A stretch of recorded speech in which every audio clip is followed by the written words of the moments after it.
All right, well, the clock is ticking to make a decision on how much, if you have the money, that you may want to contribute to your registered retirement savings plan, RRSP. But could it actually be better, more advantageous, perhaps, to put your money into a TFSA or a tax-free savings account? To try and help explain this for us is Cheryl Ng, Managing Director of Investments and Strategic Planning in the Family Office Group at Fuller Landau. Cheryl, good to be talking to you. Such an important time. People are looking at their finances, and if they've got some extra money to set aside in savings, there are some considerations to be made between RRSP and TFSA. So, Cheryl, why don't we start with what more people are familiar with, I think, and that's RRSPs. What are the advantages of investing in that sort of a product? Sure. Just to preface that, both RRSPs and TFSAs are really great for long-term savings and investments, and you can put the same types of investments in both your RRSPs and TFSAs. So that's cash, GICs, stocks, bonds, ETFs, and mutual funds.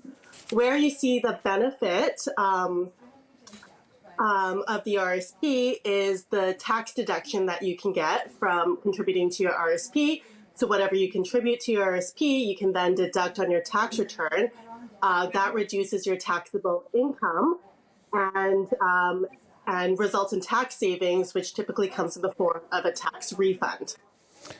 Cheryl, there was a push years ago, and people still continue the idea of like borrowing to invest in your RRSP and sort of get yourself that sort of tax deduction here. Is that something that you advise people to do, necessarily sort of borrow to make a contribution and then give yourself a sort of a benefit potentially at tax time?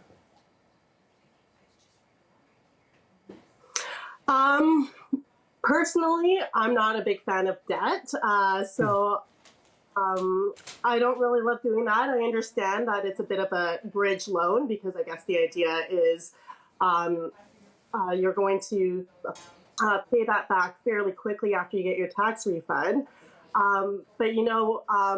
If you say you borrow $1,000 to put that in your RRSP and say you're in the 30% tax bracket, that means you're receiving a $300 refund. You still have to find another $700 to, repay that loan. Perfect. Okay, I appreciate the clarification there. So let's talk TFSAs, a relatively new opportunity here brought in by the Harper government. The limits have expanded there, Cheryl. What do you look at when it comes to TFSAs? What's the strategy behind investing in that vehicle per se? So a TFSA compared to an RRSP is truly tax-free in that there's no tax benefit for contributing to your TFSA, but there's also no consequences for withdrawing your TFSA. And there are when you withdraw from your RRSP.